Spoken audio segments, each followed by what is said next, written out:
स्वागत है आपके अपने चैनल गणेश आयवट में। दोस्तों, आज हम 11th केमिस्ट्री में ऑक्सीकरण अवस्था एवं संयोजकता का पार्ट 2 पढ़ेंगे। दोस्तों, इसके पहले दोस्तों हमने इसका पार्ट फर्स्ट कंप्लीट कर लिया है, जिसमें हमने ऑक्सीकरण अवस्था संयोजकता क्या होती है इसको समझ लिया था। ऑक्सीकरण अवस्था और संयोजकता निकालने के नियम क्या हैं, रूल्स क्या हैं, ये सब चीजें दोस्तों हमने पढ़ ली थी। इसके बाद दोस्तों आज की वीडियो में हम दोस्तों किसी भी तत्व की ऑक्सीकरण अवस्था को निकालना सीखेंगे। इसमें दोस्तों हम दो तत्वों से बने अणु की ऑक्सीकरण अवस्था को भी निकालेंगे और दोस्तों एक तत्व की ऑक्सीकरण अवस्था को भी कैसे निकालते हैं उसको भी हम देखेंगे। तो दोस्तों, यदि आपने पिछली वीडियो को नहीं देखा तो वीडियो के डिस्क्रिप्शन में इसका लिंक दिया है, आप उसको क्लिक कीजिए और वहां पर आप जाकर देख सकते हैं। तो दोस्तों, जैसे मान के चलते हैं आज हमें कैल्शियम की ऑक्सीकरण अवस्था पता करनी है कि कैल्शियम की ऑक्सीकरण अवस्था क्या है। तो दोस्तों, मैंने आपको बता दिया था कि किसी भी तत्व की ऑक्सीकरण अवस्था ज्ञात करने के लिए आपको दो नियम याद रखने पड़ेंगे। पहला तो क्या है, इलेक्ट्रॉन भरने का क्रम। इलेक्ट्रॉन भरने का क्रम। तो दोस्तों, इलेक्ट्रॉन भरने का क्रम क्या होता है, 2 8 8 18 18 32। ये दोस्तों इलेक्ट्रॉन भरने का क्रम होता है। किसी भी तत्व के इलेक्ट्रॉन इस क्रम में भराए जाते हैं। तो एक तो दोस्तों आपको ये नियम याद रखना है, और दूसरा दोस्तों आप जिस तत्व की ऑक्सीकरण अवस्था निकाल रहे हो उस तत्व का हमें परमाणु क्रमांक याद रखना है। तो दोस्तों, जैसे कैल्शियम की बात करें तो कैल्शियम का परमाणु क्रमांक होता है 20। कितना होता है दोस्तों, 20। अब इस कैल्शियम के जो इलेक्ट्रॉन है 20, मतलब जो परमाणु क्रमांक होता है दोस्तों, उसे ही हम क्या बोलते हैं, इलेक्ट्रॉनों की संख्या बोलते हैं। उसे ही हम क्या बोलते हैं, प्रोटॉनों की संख्या। तो यहाँ पर कैल्शियम के पास कितने इलेक्ट्रॉन है, 20। इन इलेक्ट्रॉनों को हम कक्षाओं में भरेंगे। हमें पता है कि पहली कक्षा में 2 इलेक्ट्रॉन आते हैं, दूसरी कक्षा में 8, तीसरी कक्षा में 8, फिर 18, फिर 18, फिर 32। इस प्रकार से दोस्तों ये इलेक्ट्रॉन भराए जाते हैं। तो दोस्तों कैल्शियम के इलेक्ट्रॉन हम भरेंगे तो पहली कक्षा में दोस्तों कितने इलेक्ट्रॉन भराएंगे, 2। तो हमने ये भर दिए 2। इसके बाद इसकी दूसरी कक्षा हम बनाएंगे और दूसरी कक्षा में कितने इलेक्ट्रॉन भराएंगे, 8। तो ये इलेक्ट्रॉन भर दिए हमने 8। इसके बाद हम दोस्तों इसकी तीसरी कक्षा बनाएंगे। तीसरी कक्षा में कितने इलेक्ट्रॉन भरने हैं, 8। तो ये भर दिए हमने 8। तो 8 8 16 और 2 18, टोटल 18 इलेक्ट्रॉन भरा चुके हैं। अब इसके बाद कितने इलेक्ट्रॉन बचे हैं दोस्तों, 2। तो उसको हम अगली कक्षा में भरेंगे। तो अगली कक्षा दोस्तों हमारी कौन सी कक्षा है, 4th। अब 4th कक्षा में कितने इलेक्ट्रॉन भराते हैं दोस्तों, 18। लेकिन इसके पास तो अभी केवल 2 इलेक्ट्रॉन बचे हैं। तो जितने इलेक्ट्रॉन बचे हैं उतने ही इलेक्ट्रॉन भर देंगे। तो 2 इलेक्ट्रॉन बचे हैं तो हमने 2 इलेक्ट्रॉनों को भर दिया। आप दोस्तों क्या देख रहे हैं कि इसका अष्टक क्या भी पूरा है अंतिम कक्षा का। देखो इसका अष्टक दोस्तों पूरा है, 2 भराते हैं पहली कक्षा में, 2 ही हैं। दूसरी कक्षा में 8 भराते हैं तो 8 ही है, अष्टक पूरा है। तीसरी कक्षा में 8 भराते हैं तो 8 ही है, अष्टक पूरा है। चौथी कक्षा में 18 भराते हैं, क्या इसमें 18 है, नहीं, तो मतलब इसका अष्टक पूरा नहीं है। अब अष्टक पूरा नहीं है तो मैंने आपको बताया था कि अष्टक पूरा कोई तत्व या परमाणु जरूर करता है, बिना अष्टक पूरा किए हुए नहीं रह सकता। तो दोस्तों इसको अष्टक पूरा करने के लिए कितने इलेक्ट्रॉनों की आवश्यकता है, 16 इलेक्ट्रॉनों की आवश्यकता है। क्योंकि 18 में अष्टक पूरा होता है तो 16 इलेक्ट्रॉन किसी से लेगा तब अष्टक पूरा होगा, या फिर दोस्तों इसके पास जो 2 इलेक्ट्रॉन है वो किसी को दे देगा तो ये वाली कक्षा हट जाएगी। अब ये वाली कक्षा हट जाएगी तो बाकी का अष्टक पूरा है, तब भी इसका अष्टक पूरा हो जाएगा। तो मतलब सीधी सी बात है, अष्टक पूरा करने के लिए 16 इलेक्ट्रॉन किसी से लेगा या अपने 2 इलेक्ट्रॉन किसी को देगा। इस प्रकार से अपना अष्टक पूरा करेगा। तो दोस्तों अब बताइए आप इसमें सरल क्या है। सरल दोस्तों 2 इलेक्ट्रॉन किसी को देना है तो ये 2 इलेक्ट्रॉन किसी को दे देगा। अब जब 2 इलेक्ट्रॉन किसी को दे देगा तो मैंने आपको बता ही दिया था दोस्तों, देने वाला क्या होता है, धनी। अगर कोई तत्व किसी को इलेक्ट्रॉन देता है तो उस पर धनावेश आता है। तो इसमें कितने इलेक्ट्रॉन दान किए, 2। तो इस पर क्या जाएगा, 2+। इस प्रकार से दोस्तों हम किसी भी तत्व की ऑक्सीकरण अवस्था को निकालते हैं। अब दोस्तों जैसे हमें नाइट्रोजन की ऑक्सीकरण अवस्था निकालनी है, कितनी है, तो हमें पता है नाइट्रोजन का परमाणु क्रमांक कितना होता है दोस्तों, 7। अब इन 7 इलेक्ट्रॉनों को हम भरेंगे। तो दोस्तों पहली कक्षा में तो 2 इलेक्ट्रॉन आ जाएंगे, इसके बाद दूसरी कक्षा में हमें कितने इलेक्ट्रॉन भरने हैं? 8। क्या इसके पास 8 इलेक्ट्रॉन बचे हैं अब? नहीं, इसके पास केवल 5 इलेक्ट्रॉन बचे हैं, क्योंकि 2 इलेक्ट्रॉन भर दिए। अब कितने बचे? 5 इलेक्ट्रॉन। तो ये 5 इलेक्ट्रॉन हमने भर दिए। अब क्या आप देख रहे हो कि दूसरी कक्षा का अष्टक पूरा है? नहीं है, क्योंकि दूसरी कक्षा का अष्टक तो 8 इलेक्ट्रॉन से होता है और इसमें 8 इलेक्ट्रॉन नहीं है, केवल 5 इलेक्ट्रॉन है। तो ये अष्टक पूरा करने के लिए दोस्तों क्या करेगा? 3 इलेक्ट्रॉन किसी से लेगा, तब इसका अष्टक पूरा होगा, या अपने जो 5 इलेक्ट्रॉन है ये किसी को दे दे तो ये वाली कक्षा हट जाएगी, तब भी इसका अष्टक पूरा हो जाएगा। 2 स्थितियों में हो सकता है। तो आप देखिए दोस्तों, इन दोनों में सरल क्या है? तो दोनों में सरल दोस्तों ये है कि 3 इलेक्ट्रॉन किसी से ले ले, क्योंकि 5 देना कठिन होगा। 3 इलेक्ट्रॉन किसी से ले ले। तो दोस्तों हमने बता दिया था अब लेने वाला कौन होता है? ऋणी। तो ये 3 इलेक्ट्रॉन किसी से लेगा तो इस नाइट्रोजन पर क्या आ जाएगा? 3-। क्या जाएगा दोस्तों? 3-। इसके बाद दोस्तों हम सल्फर पर निकालते हैं कि सल्फर का कैसे निकलेगी। तो दोस्तों हमें सल्फर का परमाणु क्रमांक पता है कितना होता है। सल्फर का परमाणु क्रमांक दोस्तों होता है 16। कितना होता है? 16। अब इन 16 इलेक्ट्रॉनों को हम भरेंगे। तो दोस्तों पहली कक्षा में 2 आ जाएंगे, दूसरी कक्षा में 8 आ जाएंगे, अब तीसरी कक्षा में 8 आते हैं। क्या अब इसके पास 8 बचे हैं? नहीं, क्योंकि 4 और 2 6, सॉरी 2 और 8 कितना हो गया दोस्तों? 10 हो गया। अब कितने इलेक्ट्रॉन बचे इसके पास? 6। अब 6 इलेक्ट्रॉन बचे तो 6 भरेगा। क्या 6 में इसका अष्टक पूरा होता है? नहीं होगा, क्योंकि अष्टक तो तीसरा है, 8 में पूरा होगा। तो इसको 2 इलेक्ट्रॉनों की आवश्यकता है। तो 2 इलेक्ट्रॉन क्या करेगा? किसी से ले लेगा, क्योंकि 2 इलेक्ट्रॉन लेना सरल है। अब देना है तो 6 देगा, तो 6 देना कठिन होगा ना, तो 2 इलेक्ट्रॉन किसी से ले लेगा। जब 2 इलेक्ट्रॉन किसी से ले लेगा तो इस पर आ जाएगा 2-। तो ध्यान रखना दोस्तों, इस प्रकार से हम किसी भी तत्व पर उपस्थित ऑक्सीकरण अवस्था या फिर संयोजकता या फिर उस पर उपस्थित हम चार्ज को निकाल सकते हैं। बाकी आप खुद प्रैक्टिस करेंगे। इसके बाद दोस्तों हम 2 तत्वों वाले किसी अणु की ऑक्सीकरण अवस्था निकालेंगे। तो आइए देखते हैं दोस्तों, ये हमारा कोई 2 तत्वों वाला अणु है। इस अणु की हमें ऑक्सीकरण अवस्था निकालनी है। इस पर ऑक्सीकरण अवस्था क्या होगी ये हमें देखना है। तो दोस्तों इसके लिए हमने वही चीज बताई थी कि एक परमाणु क्रमांक और एक इलेक्ट्रॉन भरने का क्रम। आपको 2 चीजें याद रख लो, आप किसी भी तत्व की ऑक्सीकरण अवस्था निकाल सकते हैं। तो इलेक्ट्रॉन भरने का क्रम तो दोस्तों ये है। अब परमाणु क्रमांक, तो दोस्तों यहाँ पर हमें NH4 की ऑक्सीकरण अवस्था निकालनी है। NH4 पर कितना चार्ज होता है हमें ये निकालना है। तो इसके लिए दोस्तों इन दोनों का हमें परमाणु क्रमांक की आवश्यकता होगी। तो हमें पता है जो नाइट्रोजन है इसका परमाणु क्रमांक 7 होता है और हाइड्रोजन है उसका परमाणु क्रमांक 1 होता है। अब यहाँ पर हम देख रहे हैं कि हाइड्रोजन यहाँ पर कितने हैं? 4। तो कोई दिक्कत नहीं है, इन 4 का भी हम निकाल लेंगे। तो दोस्तों यहाँ पर अब हमने ये परमाणु क्रमांक लिख लिया है। अब हम क्या करेंगे दोस्तों, इन दोनों तत्वों के जो इलेक्ट्रॉन है, इसके पास 7 इलेक्ट्रॉन, इसके पास कितने इलेक्ट्रॉन? 1 इलेक्ट्रॉन। तो दोस्तों इन दोनों के इलेक्ट्रॉनों को हम कक्षाओं में भर देंगे। तो हम कक्षाओं में भर देंगे, तो इसकी कक्षा बना लेंगे। इसके 7 इलेक्ट्रॉन है, तो पहली कक्षा में 2, दूसरी कक्षा में दोस्तों कितने इलेक्ट्रॉन? 5, ये भर दिए। इसके बाद दोस्तों हम हाइड्रोजन कितने हैं यहाँ पर? 4, तो यहाँ पर इसकी 4 कक्षाएं बनाएंगे। तो पहली कक्षा इसके पास 1 ही इलेक्ट्रॉन है, तो 1 भर दिया। ये दूसरी कक्षा दूसरे परमाणु का कक्षा बना दी, 1 इलेक्ट्रॉन है, उसमें भी भर दिया।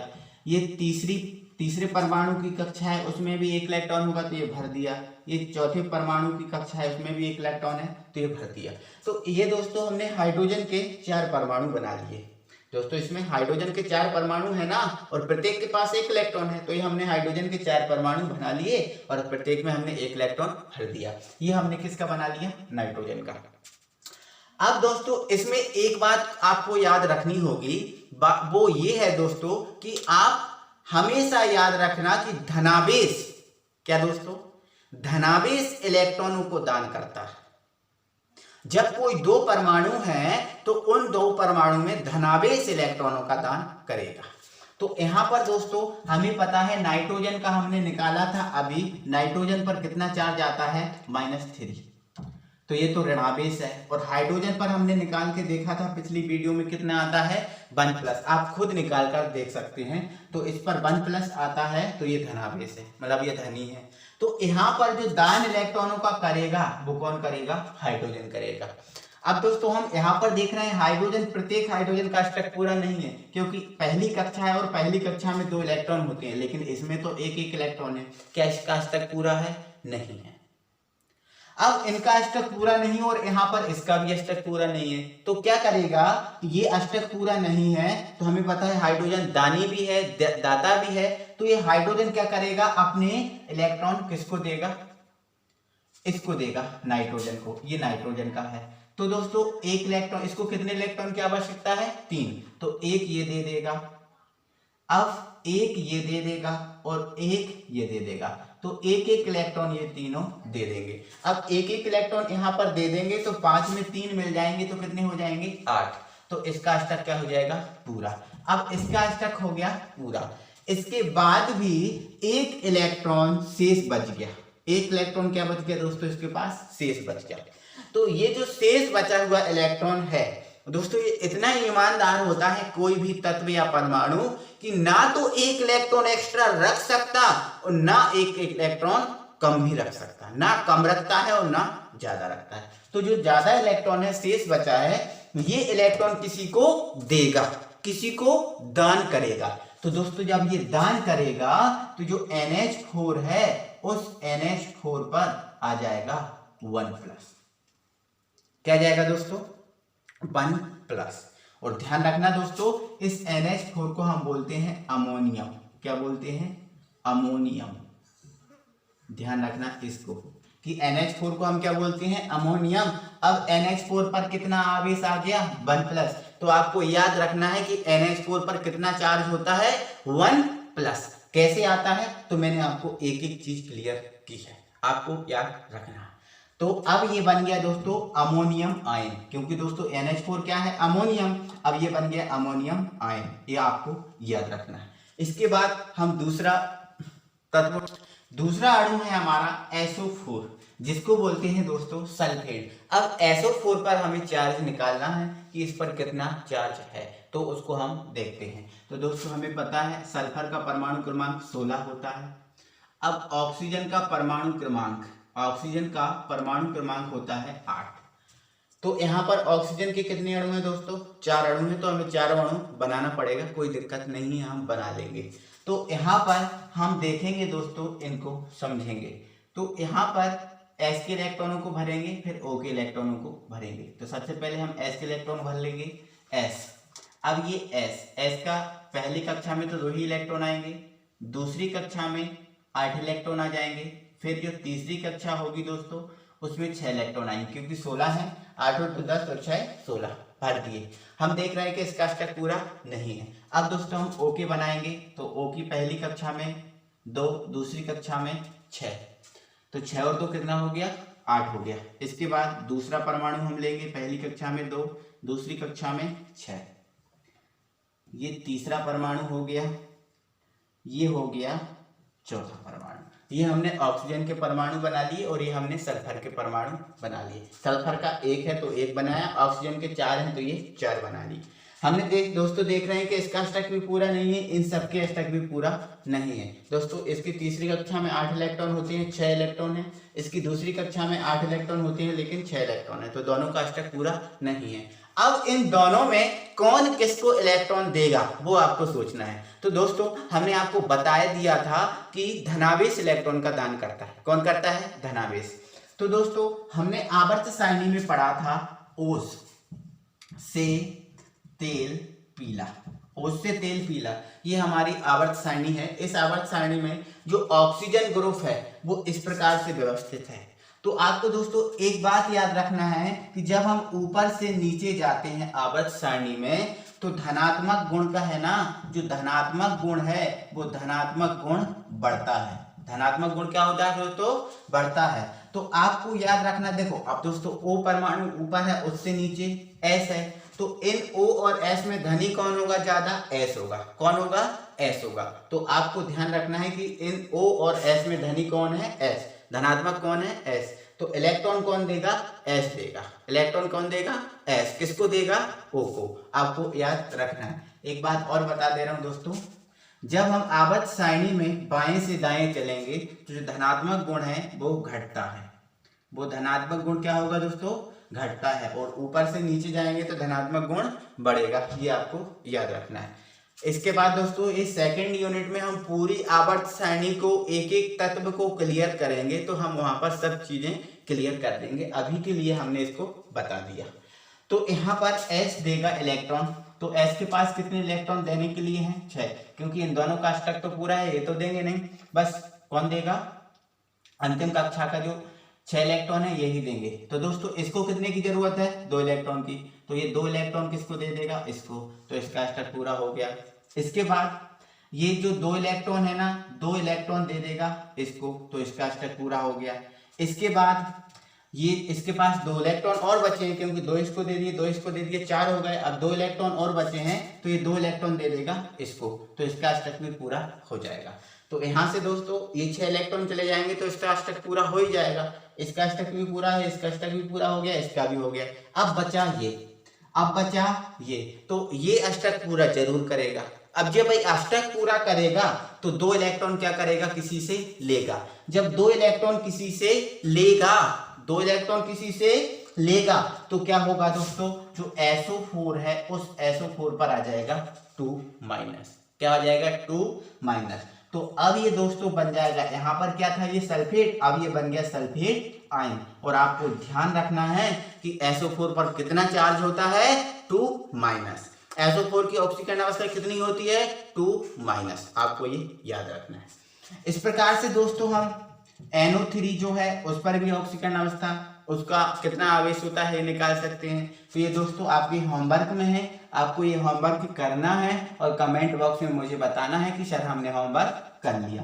तो मैं अभी बता दे रहा हूं दोस्तों कि जो NO3 है, NO3 पे माइनस चार्ज आता है, और इसमें दोस्तों NO3 में जो है कौन देगा? इलेक्ट्रॉन कौन देगा? तो वो नाइट्रोजन देगा। इसके बाद दोस्तों जो PO4 है उस PO4 का आपको निकालना है। PO4 का अभी मैं बता दे रहा हूँ, 3- चार्ज होता है, ये भी आपको निकालना है। इसमें दोस्तों कौन दान करेगा?